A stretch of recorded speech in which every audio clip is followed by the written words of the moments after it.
আসসালামু আলাইকুম সবাইকে। স্বাগত জানাচ্ছি আমার আজকের ভিডিওতে। থাম্বনেইল দেখেই হয়তো ইতোমধ্যে বুঝে গেছেন যে আজকে আমি কি নিয়ে কথা বলছি। আজকে আমি আবারও কথা বলছি আমাদের বাংলাদেশে যে ইন্ডিয়ান আধিপত্যবাদ নিয়ে যে আন্দোলন চলছে এবং পাশাপাশি ইন্ডিয়াতে যে নানা ধরনের অপপ্রচার চালানো হচ্ছে, এই ২ টা ব্যাপার নিয়ে একটু কথা বলি। সাথে, সাথে এটাও বলব যে বাংলাদেশের মিডিয়ার এখন আসলে কি করা উচিত এবং বাংলাদেশীদের আসলে কি করা উচিত।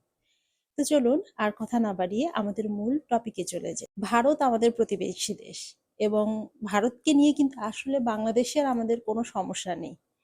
এটা একটা খুব গুরুত্বপূর্ণ বিষয় যে বাংলাদেশের সাধারণ মানুষ আসলে ভারতকে কি চোখে দেখে।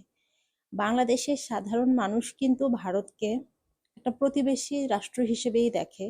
ভারতের মানুষের প্রতিও বাংলাদেশের মানুষের খুব বিরূপ মন্তব্য আছে যে তা কিন্তু না। কিন্তু যে সমস্যাটা শুরু হয়েছে, এই সমস্যাটা শুরু হওয়ার পেছনে কিন্তু বাংলাদেশের মানুষের খুব একটা আমি দোষ দিতে পারি না। এটা শুরু হয়েছে আওয়ামী লীগ নামক বাংলাদেশের একটা রাজনৈতিক দল, তাদের ভুল সিদ্ধান্ত এবং ভারত দেশটার পরিপূর্ণভাবে আওয়ামী লীগের চোখে বাংলাদেশকে দেখা। এটাই হচ্ছে আসলে মূল সমস্যা। বিগত ১৫ বছর শেখ হাসিনা বাংলাদেশে যে শাসন ব্যবস্থা কায়েম করেছিল এবং অবশ্যই ভারতের মদতপুষ্ট সরকার ছিল। ভারতের প্রত্যক্ষ এবং পরোক্ষ সহযোগিতাই শুধুমাত্র এটা সম্ভব ছিল শেখ হাসিনার পক্ষে এগুলো করা। তো শেখ হাসিনা কিন্তু একটা প্রবল শক্তিধর ক্ষমতা বান ছিল আর কি। এবং সে এমনভাবে বাংলাদেশকে প্রায় দখল করে নিয়েছিল, এমনভাবে বাংলাদেশের মানে প্রতিটা কর্নারে কর্নারে আওয়ামী লীগের বীজ বপন করছিল বা মানে মানুষকে যেভাবে সে মানে ম্যানিপুলেট করছিল, কেউ কিন্তু কখনো ভাবতে পারে নাই যে এই শেখ হাসিনার পতন হবে। আমার মনে হয় বাংলাদেশ দেশ না হয়ে এটা অন্য কোনো দেশ হলে কিন্তু এটা এত সহজে হতো না। আপনারা উত্তর কোরিয়া দেখেন, উত্তর কোরিয়াও সবাই আশা করছে যে হয়তো পতন হবে, কিন্তু এখনো অনেকটা সময় লাগবে। রাশিয়ায় দেখেন, তাদের চাইতেও আমার কাছে মনে হয় শেখ হাসিনা আরো বেশি মানে ম্যানিপুলেট করছিল মানুষকে, আরো বেশি আমাদেরকে অত্যাচার করছিল। কিন্তু বাংলাদেশের মানুষের একটা নেচার আছে, বাংলাদেশের মানুষরা হচ্ছে খুবই ট্যালেন্টেড এবং বাংলাদেশের মানুষ জানে যে কিভাবে সংঘবদ্ধভাবে কোনো কিছুর মূলোৎপাটন করতে হয়। তাই আমাদের দেশের মানুষের ওপরে চাপিয়ে দিয়ে কেউ কখনো কিছু করতে পারবে না। ওরা জীবন দিয়ে দিবে, কিন্তু ওরা ওদের আহ, মূল নীতি থেকে কখনো অটল মানে সরে যাবে না। যদি সেটাই হতো, তাহলে শেখ হাসিনা যা কিছু গত ১৫ বছর করেছে, দেশের সবাই শেখ হাসিনার জয়গান গেয়ে একদম শেখ হাসিনার দলে যোগ দিয়ে সবকিছু মেনে নিয়ে এটা অভ্যস্ত হয়ে যেত। কিন্তু বাংলাদেশের মানুষ কিন্তু অভ্যস্ত হয় না। তারা চুপ করে থাকে, অনেকক্ষণ চুপ করে থেকে ধৈর্য ধারণ করে, কিন্তু দিন শেষে তারা জানে যে কিভাবে স্টেপ নিতে হয়। কখনোই বাংলাদেশের মানুষ এরকম না যে তারা অভ্যস্ত হয়ে যাবে কোনো কিছুতে, আপনি তার উপরে একটা কিছু চাপিয়ে দিবেন আর সেটাতে অভ্যস্ত হবে। এটা বাংলাদেশের মানুষের ব্লাডের মধ্যেই নাই। এখন ইন্ডিয়ার প্রবলেম হয়েছে কি, ইন্ডিয়া দেখেছে বাংলাদেশকে শেখ হাসিনার চোখে। ডেফিনেটলি শেখ হাসিনাকে তারা অনেক ট্রেন আপ করে, অনেক মানে কিছু তেল খড় পুড়িয়ে অনেক কিছু করে তারা শেখ হাসিনাকে এই পর্যায়ে এনেছিল। তো তাদের এত বড় একটি ইনভেস্টমেন্ট তারা চায় না যে অকালে নষ্ট হয়ে যাক। এই কারণে এবং অবশেষে শেখ হাসিনাকে তারা তাদের দেশে আশ্রয় দিয়েছে। এবং আমার ধারণা শেখ হাসিনার নানা বুদ্ধি ব্যবহার করেই তারা এখন এই ধরনের চালগুলো চালছে। কিন্তু ইন্ডিয়ার সবসময় মনে রাখা উচিত ছিল যে বাংলাদেশকে আওয়ামী লীগের চোখে না দেখে বাংলাদেশকে বাংলাদেশের মানুষ যেরকম ওভাবে চোখে দেখতে হবে। বাংলাদেশের মানুষ ইসলাম ধর্মের প্রতি বেশি আস্থাশীল, বা বাংলাদেশের বেশিরভাগ মানুষ মুসলিম, 95% মুসলিম, এটা সত্যি কথা। কিন্তু মুসলিমদের ইসলাম ধর্মের নীতিতেই নেই অন্য ধর্মের মানুষের উপর ইনভেড করা বা অন্য ধর্মের মানুষকে কষ্ট দেয়া, অত্যাচার করা, এটা ইসলাম ধর্মেই নেই। সুতরাং বাংলাদেশের মানুষেরা এই জিনিসটাতে খুব বেশি মানে গুরুত্ব দেয়। বাংলাদেশে এই জন্য কখনোই অন্য ধর্মের মানুষ ওভাবে নির্যাতিত হয় সেটা বলা যাবে না। যা অকারেন্স ঘটে অল্প স্বল্প, সেটা কোনো ব্যক্তিগত কোন্দল বা এ ধরনের ইস্যু থেকেই হয়ে থাকে। কিন্তু ধর্মীয় কোন্দল বা ধর্মের কারণে যে আক্রমণ করবে, এটা কখনোই বাংলাদেশিরা করবে না। এটা বাংলাদেশের মানে কালচারের মধ্যেই নাই। এই যে এখন যে সিচুয়েশনটা ক্রিয়েট হলো, এই সিচুয়েশনটা ক্রিয়েট করেছেন কিন্তু এই ইন্ডিয়ার কয়েকটা মিডিয়া, স্পেশালি এই রিপাবলিক বাংলা, তার সাথে আনন্দবাজার, তারাও যোগ দিয়েছে। আপনাদের মনে রাখতে হবে যে এরকম হাস্যকর সাংবাদিকতা আমি আগেও দেখেছি আপনাদের খবর, নট অনলি যে এই পিরিয়ডেই তা না, আরো আগেও আপনাদের দেশে টক শো খবর দেখেছি, জাস্ট একটা ইন্টারেস্ট থেকে, পার্সোনাল ইন্টারেস্ট থেকে। আপনারা যে ভাবে কথা বলেন, আপনাদের যে অঙ্গভঙ্গি, আপনাদের যে উপস্থাপনা, সেটা আপনাদের দেশেই আপনারা করছেন, করুন। আমাদের দেশের মানুষ এগুলো একদমই পছন্দ করে না, এবং আমরা লিটারেলি হাসি, আমাদের হাসি পায় আপনাদের এ ধরনের উপস্থাপনা দেখে। আর এই উপস্থাপনা দিয়ে আর এই কথাবার্তা বলে আপনারা মানে ওই আপনাদের দেশের কতগুলো মানে মাথা মোটা তাদেরকেই আপনারা মানে বোঝাতে পারবেন, বাংলাদেশিদেরকে কিছু বোঝানো যাবে না। আর এটা বলে বাংলাদেশের হিন্দুদেরকেও আপনি জাগরিত করতে পারবেন না, কারণ বাংলাদেশের হিন্দুরা জানে তারা এখানে কি অবস্থায় আছে। এবং আমার বিশ্বাস কোনো একান্তই মানে বুদ্ধিশূন্য না হলে কোনো হিন্দুরাই চাবে না যে তারা এখন ইন্ডিয়াতে যে একত্রিত হতে, অথবা বাংলাদেশকে ইন্ডিয়া বানাতে। এই দেশ বাংলাদেশ, এই বাংলাদেশ হিন্দুদের, এই বাংলাদেশ মুসলিমদের, এই বাংলাদেশে যারা খ্রিস্টান আছে তাদের, যদি কোনো ইহুদি থাকে তাদের, এই মাটিতে যারা জন্ম নিয়েছে এই মাটি তাদের। এবং আমি রিকোয়েস্ট করব সকল ধর্মের মানুষ আপনারা বাংলাদেশকে এনজয় করুন, সেলিব্রেট করুন। বাংলাদেশের মানুষের একটা সমস্যা আছে, আমি আজকে একটা সকালে ভিডিও দেখছিলাম, ওখানে একটা কাপল একটা রিসোর্টে ঘুরতে গেছে। এখন যেটাই সুন্দর লাগছে, ভালো লাগছে, বলছে এটা বিদেশের মতো লাগছে, এটা মালদ্বীপের মতো লাগছে, এটা থাইল্যান্ডের মতো লাগছে। বাংলাদেশ এতটা অসুন্দর দেশ না যে আপনাদের যে কোনো কিছু বাংলাদেশে সুন্দর লাগলেও আপনারা বিদেশের সাথে তুলনা করতে থাকেন। ঠিক আছে, ওইসব দেশ হয়তো কিছু ডিজাইন তারা ইনভেন্ট করেছে, সেরকম ডিজাইন ইন্সপায়ার্ড হয়ে বাংলাদেশে হয়তো কিছু করেছে, কিন্তু বাংলাদেশেরও তো একটা নিজস্বতা আছে। বাংলাদেশের খাবারে বলেন, কালচারে বলেন, পোশাকে বলেন, সবকিছুতে বাংলাদেশের একটা নিজস্বতা আছে। এটাকে আপনারা ফুটিয়ে তুলতে মানে শিখুন। দেশের বাইরে দেখি বাংলাদেশি গ্রসারি শপে আপনারা লিখে রাখেন ইন্ডিয়ান গ্রসারি শপ, কেন? বাংলাদেশি খাবার আপনারা ইন্ডিয়ান খাবার বলে বিক্রি করেন। তখন কি হয়, অনেক মানুষই আমাদের দেশের, আমাদের খাবার, আমাদের কুইজিন ইন্ডিয়ান মনে করে খাচ্ছে, সমৃদ্ধ হচ্ছে ইন্ডিয়া, আমরা কিন্তু ক্ষতিগ্রস্ত হচ্ছি। আবার আমাদের পোশাক আপনারা ইন্ডিয়ান পাকিস্তানি বলে সেল করছেন, কেন? কি দরকার? আমাদের পোশাক আমাদের নামে সেল করতে শুরু করুন।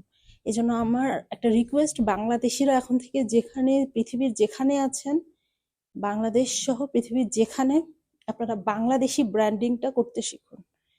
এবং ইংরেজি ভাষার প্রতি বাংলাদেশিদের একটা অনীহা আছে, এই অনীহা থেকে বের হতে হবে।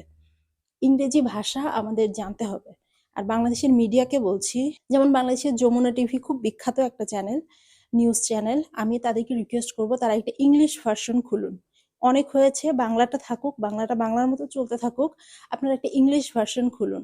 এখন যদি সেই মানে আর্থিক অবস্থা না থাকে, ম্যানেজ করতে যদি কষ্ট হয়, অনলি ইউটিউব বেসড খুলুন, পরে দেশে আরো বাকি সংযোজন করবেন। কিন্তু আপনার একটা ইংলিশ, একটা ভালো চ্যানেল আমাদের দেশে এখন ভীষণভাবে দরকার, যেটা সোললি ইংলিশ নিউজ চ্যানেল, এবং বাংলাদেশের প্রত্যেকটা নিউজ, বাংলাদেশের সবকিছু সেটাতে ইংরেজিতে প্রচার হবে, পৃথিবী জানবে যে আসলে বাংলাদেশ কেমন, বাংলাদেশের কালচার কি, বাংলাদেশের খাবার কি, বাংলাদেশের কনফ্লিক্ট গুলো কি। তো এগুলো যতক্ষণ আমরা না আসলে আমরা সঠিকভাবে ব্র্যান্ডিং করব, ততক্ষণ পর্যন্ত ইন্ডিয়া কিন্তু এরকম সুযোগ আরো নিতেই থাকবে। ওরা ওদের মিডিয়া ব্যবহার করে সারা পৃথিবীকে বাংলাদেশ সম্পর্কে মিস ইনফরমেশন দিচ্ছে। আর ইন্ডিয়ানদেরকেও বলছি, আপনাদের পাশের দেশ নেপাল, তাদের সাথে আপনাদের সম্পর্ক ভালো না। ভুটান, তাদের সাথে আপনাদের সম্পর্ক ভালো না। পৃথিবীর একমাত্র হিন্দু রাষ্ট্র নেপাল, কই আপনাদের নেপালের সাথে সম্পর্ক কেন ভালো না? আপনাদের মায়ানমারের সাথে সম্পর্ক ভালো না? এমন একটা প্রতিবেশী আপনাদের আছে যার সাথে আপনাদের সম্পর্ক ভালো? বাংলাদেশের মানুষ অত্যন্ত বিনয়ী এবং আপনাদের প্রতি সফট দেখে এতদিন পর্যন্ত বাংলাদেশের মানুষ আপনাদের সাথে কোনো ঝামেলা করতে চায়নি বা ঝামেলায় আগায় নাই। কিন্তু আপনাদের ওই যে স্বভাব, যে আপনারা লাগবেন প্রতিবেশী দেশে, শান্তি নষ্ট করবেন এবং চান সব দখল করে সব ইন্ডিয়া হয়ে যাক, এই মেন্টালিটি থেকে আপনার বের হয়ে আসেন। অ্যাটলিস্ট বাংলাদেশের ক্ষেত্রে তো আসেনি, বাংলাদেশের মানুষ কখনোই ইন্ডিয়া হবে না, বাংলাদেশ কোনো দিন ইন্ডিয়ার পার্ট হবে না, এবং বাংলাদেশ কখনোই ইন্ডিয়ার দাসত্ব করবে না। একমাত্র শেখ হাসিনা যা করেছিল গত 15 বছর, ওটাকে একটা দুঃস্বপ্ন ভেবে ভুলে যান বা ভালো স্বপ্ন ভেবে ভুলে যান, ওইটা আর রিপিটেশন হবে না। তো বাংলাদেশের ট্রানজিট ফ্রিতে ব্যবহার করবেন, তারপরে বাংলাদেশে আপনাদের চ্যানেলগুলো বস্তা পচা সিরিয়াল, জি বাংলা, তারপরে ওই যে কি স্টার জলসা, এগুলো গছায় দিবেন, সেই গছানোর দিন শেষ। তারপরে মানে বাংলাদেশ থেকে তো আপনাদের অফুরন্ত সুযোগ সুবিধা আপনারা গত 15 বছর নিয়েছেন, এখন হয়তো একটু ধাক্কা খেতে হচ্ছে যে সেই সুযোগ সুবিধা হয়তো পাবেন না। ওই সুযোগ সুবিধাগুলো আসলেই ভুলে যান, ওগুলো আপনারা পাবেন না। একটা প্রতিবেশী দেশের সাথে একদম আন্তর্জাতিক নিয়ম অনুযায়ী, কূটনৈতিক চুক্তি অনুযায়ী যেভাবে চলার দরকার সেভাবে বাংলাদেশের সাথে আপনাদের চলতে হবে। বাংলাদেশের কাছ থেকে এক্সট্রা কোনো বেনিফিটের আশা আপনারা আসলে ভুলে যান। আর আপনাদের দেশের যে চিকিৎসা নিয়ে যে আপনারা এত ঝামেলা করছেন, আপনাদের দেশে যে আমাদের দেশের মানুষ চিকিৎসা নিতে যায়, তারা কি ফ্রিতে নিতে গিয়েছিল কখনো? ওরা তো আপনাদের দেশে গিয়েছিল চিকিৎসা নিয়ে, বরঞ্চ আপনাদেরই চিকিৎসা খাতকে আরো উন্নত করেছে এতদিন। আমাদের দেশের মানুষ যদি এভাবে আপনাদের দেশে চিকিৎসা নিতে না যেত, আপনাদের চিকিৎসা খাত কিন্তু এতটা উন্নত হতো না। কারণ কাস্টমার বাড়লেই তখন আরো বেশি কমোডিটি বাড়ে। তো ভালোই করেছেন। আপনাদের চিকিৎসা, আপনাদের হোটেল নিয়ে আপনারা বসে থাকুন, আপনাদের যা মন চায় তাই করুন। দেখবেন বাংলাদেশের মানুষ এখন বিকল্প অপশন খুঁজতে জানে। বাংলাদেশের মানুষ যদি ইন্ডিয়ায় টাকা দিয়ে যেতে পারে, সে থাইল্যান্ডেও যেতে পারে, সে সিঙ্গাপুরেও যেতে পারে এবং সে পাকিস্তানেও যেতে পারে। সো আমরা এখন থাইল্যান্ডে যাব, আমরা সিঙ্গাপুরে যাব, আমরা পাকিস্তানে যাব, যেখানে যেখানে মন চায় যাব, ইন্ডিয়াতে যাব না। এটাই হচ্ছে আমার কথা, যে আপনারা আপনাদের এই যে এই ঝামেলাগুলো সৃষ্টি করলেন, এই যে রিপাবলিক বাংলা চ্যানেলে এই যে উল্টাপাল্টা খবরগুলো দিলেন, এই যে একটা মানে কনফ্লিক্টের সৃষ্টি করলেন, এগুলো আলটিমেটলি আপনারা কি মনে করেছেন আপনারা জিতে গেছেন?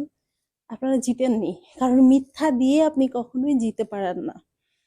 তো সাময়িকভাবে হয়তো কারো কারো আই ওয়াশ ব্রেন ওয়াশ করতে পারছেন, কিন্তু আলটিমেটলি এটার কোনো রেজাল্ট নেই। আপনারা যদি এগুলো না করে তার চেয়ে একটু সুন্দরভাবে স্বাভাবিক সম্পর্ক রাখতেন, আমাদের নতুন সরকারদের সাথে আপনাদের একটা সুন্দর বন্ধুত্বপূর্ণ সম্পর্ক সৃষ্টি হতো, আপনারাও ভালো হতেন, বেনিফিটেড হতেন, আমাদেরও ভালো লাগতো, আমরাও বেনিফিটেড হতাম। আর আপনারা কখনোই ভাববেন না যে আমরা আপনাদের উপরে অনেক বেশি নির্ভরশীল। আপনাদের পেঁয়াজ না খেলে, আপনাদের তেল ডাল না নিলে, বা আপনাদের দেশ থেকে পোশাক না নিলে আমাদের দেশের মানুষের পেঁয়াজ তেল পোশাকের অভাব হবে, এই চিন্তাটা আপনাদের হচ্ছে সবচেয়ে বড় বোকামি। বাংলাদেশিরা হচ্ছে এমন একটা মানুষ যে ঘরে 5 কেজি পেঁয়াজ থাকা অবস্থায় আবার পেঁয়াজ কিনতে যায়। বুঝতে পেরেছেন ব্যাপারটা? তো বাংলাদেশের মানুষ বলছে যে তাদের পেঁয়াজ নাই, পেঁয়াজ দরকার, তারপরেও বাংলাদেশে যে পরিমাণ পেঁয়াজ আছে এটা দিয়ে চলে যাবে। আমাদের দেশের মানুষ তো জানেন একটু রসনা বিলাস বেশি দেশের মানুষের। তো এটা কিন্তু অনেক বড় ইস্যুস না, আপনারা যতটা মনে করছেন যে পেঁয়াজ না দিলে না জানি কি হবে, আসলে সেরকম কিছুই হবে না। একটু আমাদের বাজারে একটু দাম বাড়বে, কিছু ব্যবসায়ী লাভবান হবে বেশি, কিছু মানুষ একটু বেশি পয়সা খোয়াবে, দ্যাটস ইট। কিন্তু আপনারা পেঁয়াজ না দিলে যে আমরা পেঁয়াজ ছাড়া খাবো, তা কিন্তু না। তো এটাই হচ্ছে মেসেজ, যে বাংলাদেশ নিয়ে এ ধরনের ভুলভাল তথ্য দিয়ে আসলে আপনারা, আমি জানি না খুব বেশি কিছু করতে পারবেন কিনা, শুধু এই যে সম্পর্কটা নষ্ট হবে, দ্যাটস ইট। তো আর বাংলাদেশের মিডিয়াকেও বলছি যে আপনারা বেশি বেশি ইংরেজিতে এখন খবর প্রচার করা শুরু করেন। ইংরেজি কয়েকটা নিউজ চ্যানেল আমি দেখতে চাই, এবং আমাদের দেশের মানুষকে বলি আপনারা ইংরেজি ভাষা বেশি বেশি শেখেন, সো দ্যাট আন্তর্জাতিক মিডিয়াতে আমরাও নিজেদেরকে একটু মানে এক্সপ্রেস করতে পারি আমাদের সঠিক তথ্যগুলোকে। এই ছিল আমার আজকের ভিডিও। আমি জানি না যে আমি কি কতটা গুছিয়ে বলতে পেরেছি, কিন্তু এটাই হচ্ছে আমার মেসেজ, যে আমার মনে হয় না ইন্ডিয়ার এই ধরনের মানে চালাকিগুলো বা এই ধরনের যে মিথ্যা প্রোপাগান্ডা, এটা আসলে আলটিমেটলি লাস্ট করবে। So that's it. সবাই ভালো থাকুন। আসসালামু আলাইকুম।